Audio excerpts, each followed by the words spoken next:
Hello dear friends. Today I'm going to talk to you about 5 things I wish I had known when I started practicing drawing. The first thing we need to keep in mind is the necessary materials. I usually use a 0.5mm mechanical pencil with a 4B lead for the small details. I get these leads online since it's very hard to find them in stationery.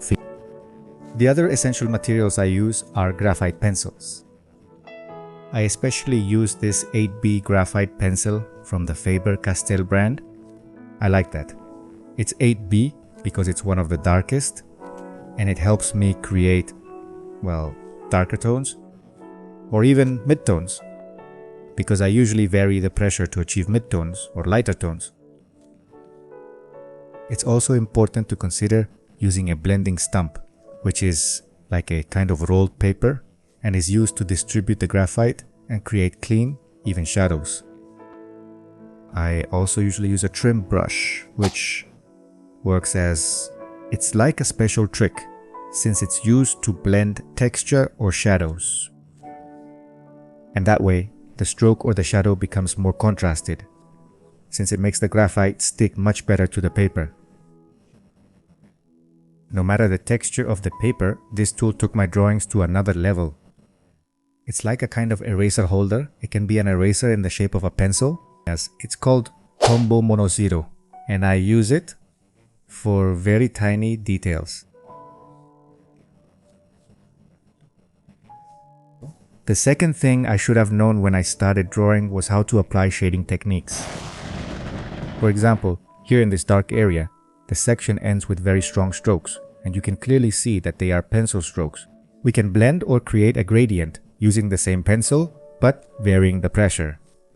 So the strokes are softer. And if we want an even softer gradient, we can use a blending stump. We make circles, as you can see, and we blend the light tones with the mid-tones and the darker ones. This way we create a more even gradient.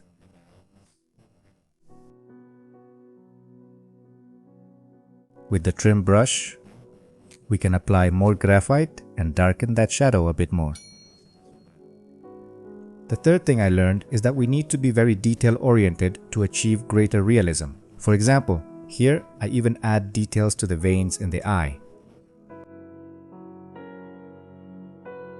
The fourth point, which is actually related to the third, is to remember to add some highlights.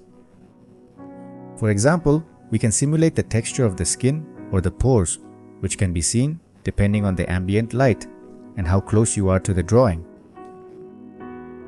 To draw the texture of the skin, we can make soft and irregular strokes, kind of like a random root-like pattern.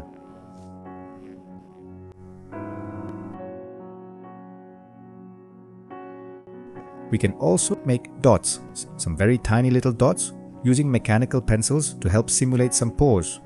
The fifth and most important thing is to have patience. As you can see, this drawing, even though it's finished, still has some parts that could be improved. Some shadows could be cleaned up a bit more or filled in because they look very, very unrealistic. And the extra tip is to always use something to rest your hand on so you don't mess up part of your drawing. I'm saying this from experience. It can feel like a hassle, but it's the right thing to do. I hope these tips have been helpful to you. If so, let me know with a like, and if you're new, subscribe to the channel because amazing things are coming. See you later.